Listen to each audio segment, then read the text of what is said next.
Everybody's got his fears, and you can be very young, old, middle-aged. Well, you've got always a strong, a huge fear or a very small fear. But is there any recipe to fight against them? You may probably think that Harry Potter is something stupid. It is not. Let's discover if we can learn something, some magic spell to fight against our fears. This is the very beginning of chapter 7, when Professor Lupin enters the classroom, and you've got a wonderful description about his look. The man is very sensitive. He's a wonderful teacher, a wonderful professor, but unfortunately his look is not so elegant, isn't he? So he was as shabby as ever, but looked healthier than he had on the train, as though he had had a few square meals.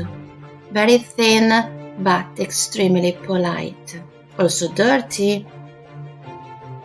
The wardrobe in the room is, of course, a metaphor. Inside the wardrobe, our huge fears, our greatest fear lives, and our fear is in this chapter is just our imagination. So the wardrobe gave a sudden wobble, hanging off the wall. Professor Snape is apparently a very strict teacher. Everybody is afraid of him at Hogwarts. But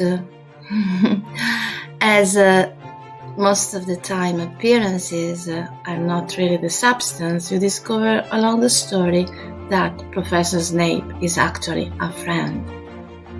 So what's a Boggart? A Boggart is only a shapeshifter, said Hermione.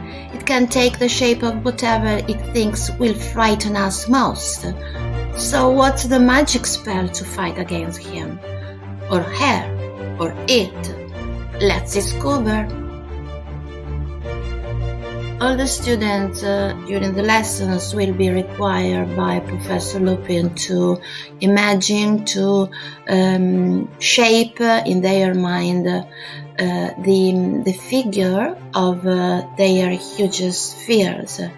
But there's a magic spell to fight against them, and the word is ridiculous.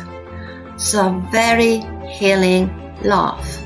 It's not very easy to laugh, to smile against our fears, but we must absolutely learn to smile, to fight against our fears.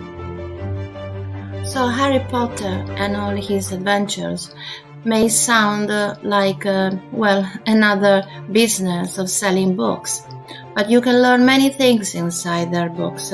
You can learn many tricks, we can say, to fight against our not only fears, but to live a more peaceful life. Books are always food for the soul.